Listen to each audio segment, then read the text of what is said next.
Hello guys, आज मैं आपके लिए लेकर आया हूँ न्यूक्लियोफाइल सब्स्टिट्यूशन रिएक्शन। 11th-12th में एक दो रिएक्शन होती है, SN1 और SN2, बहुत इंपॉर्टेंट होते हैं गाइस।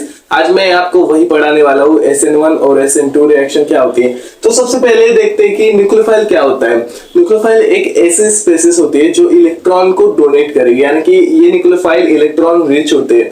मतलब कौन कौन से आ सकते हैं, हमारा OH नेगेटिव, साइनाइड आ सकता है, NH3 न्यूट्रल में लिया जाए तो, या फिर हमारा वाटर मॉलिक्यूल, ये भी एक्ट एज ए न्यूक्लियोफाइल करता है। सो न्यूक्लियोफाइल ये है। अभी आते हैं न्यूक्लियोफाइल सब्स्टिट्यूशन रिएक्शन क्या होती है, इसका मतलब क्या होता है। यानी कि जो न्यूक्लियोफाइल होता है हमारा, वो रिप्लेस करता है लिविंग ग्रुप को और खुद ज्वाइन हो जाता है। अगर बात करें SN1 की, तो यहाँ पर दो स्टेप में ये रिएक्शन होती है, 2 स्टेप फॉलो करती है। पहले स्टेप में क्या होता है, जो हमारा लिविंग ग्रुप होता है वो पहले बाहर निकल के कार्बोकैटायन बॉन्ड फॉर्म करता है। यानी कि अगर RX, तो रिएक्शन कुछ ऐसे बनेगी कि R प्लस और X नेगेटिव, मतलब हमारा जो X है वो as a good living group होता है, वो जल्दी निकल जाता है और कार्बोकैटायन बॉन्ड फॉर्म करता है। और ये रिएक्शन स्लो स्टेप में होती है। ओके, एंड सेकेंड स्टेप में जो ये हमारा कार्बोकैटायन है उसके साथ न्यूक्लियोफाइल ऐड होता है। ओके, और जो न्यूक्लियोफाइल ऐड होता है तब बनता है हमारा ये। ओके, और ये जो रिएक्शन है ये फास्ट रिएक्शन होती है, मतलब पहले स्लो होती है, कार्बोकैटायन बॉन्ड फॉर्म होता है और फिर बाद में फास्ट रिएक्शन होती है।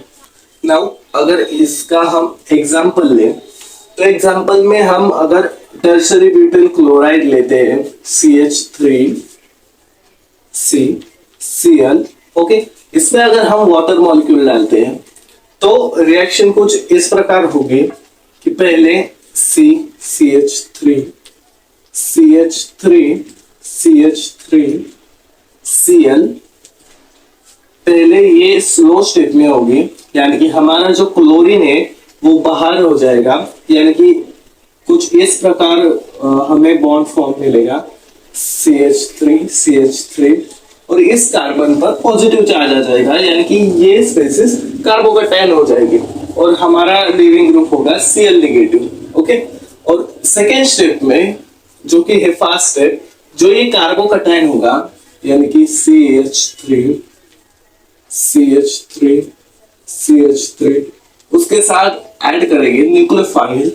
ओके, तो ये फास्ट स्टेप में होंगे, फास्ट रिएक्शन होगी, तो ये न्यूक्लियोफाइल इधर अटैक हो जाएगा। मतलब हमने न्यूक्लियोफाइल लिया है, सॉरी, वाटर मॉलिक्यूल, तो वाटर मॉलिक्यूल H2O, ओके, तो ये यहाँ पर अटैच हो जाएगा CH3OH। ओके, अगर SN1 की ऑर्डर देखें तो ऑर्डर कुछ इस प्रकार होगी कि टर्शरी आएगा, फिर उसके बाद सेकेंडरी आएगा, फिर प्राइमरी आएगा। तो ऐसा क्यों टर्शरी, क्योंकि tertiary carbocation is most stable.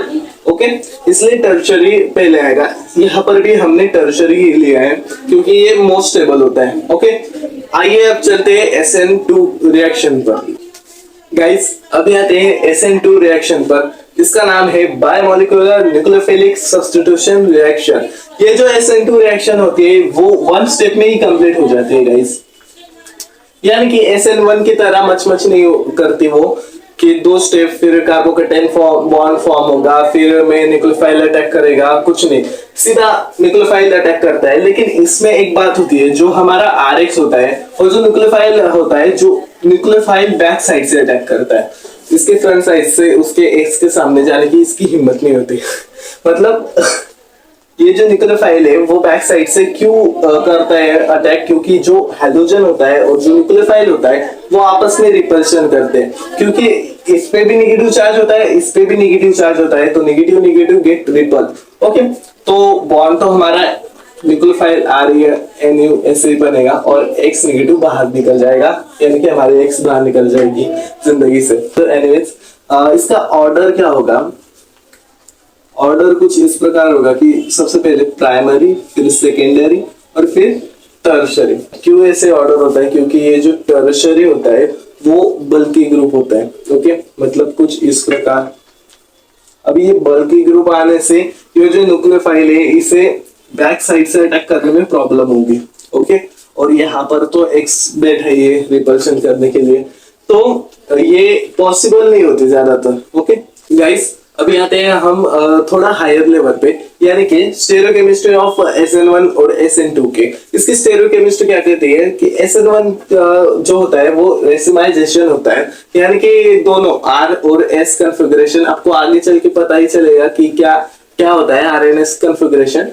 तो ये दोनों कॉन्फ़िगरेशन फॉर्म करता है। क्यों करता है? क्योंकि ये कार्बोकैटायन प्लेनर होता है इसलिए करता है, और न्यूक्लियोफाइल दोनों साइड से अटैक कर सकता है। ओके, एंड बट SN2 में जो इन्वर्जन, वॉल्डन वॉल इन्वर्जन होता है, यानी कि या तो R बनेगा या फिर S बनेगा कॉन्फ़िगरेशन। ओके, दोनों बन नहीं सकते। क्यों? क्योंकि जो न्यूक्लियोफाइल होता है वो बैक साइड, सिर्फ बैक साइड पे अटैक कर सकता है, इसलिए जो 3D अरेंजमेंट है उसकी वो इनवर्स हो सकती है, इनवर्स होती है। ओके, चलिए देखते हैं आप इजी वे में कैसे याद रख सकते हैं SN1 और SN2 की रिएक्शन को। तो फैक्टर लिखे मैंने। मैकेनिज्म SN1 में क्या होती है, यहाँ पर 2 स्टेप में मैकेनिज्म होती है। ओके, और SN2 में मैकेनिज्म 1 स्टेप में होती है। देन उसके बाद इंटरमीडिएट क्या बनता है, इसमें कार्बोकैटायन इंटरमीडिएट बनता है। ओके, और यहां पर कोई भी इंटरमीडिएट बनता नहीं। ओके, और बेस सबस्ट्रेट क्या है SN1 में? टर्शरी सबसे बेस्ट सबस्ट्रेट है, और यहाँ पे प्राइमरी सबसे बेस्ट सबस्ट्रेट है। ओके, और ये इसकी स्टेरियोकेमिस्ट्री क्या कहती है SN1 की? रेसिमिक मिक्सचर बनता है। Okay, racemisation. ओके, और SN2 में वॉल्डर इन्वर्जन बनता है।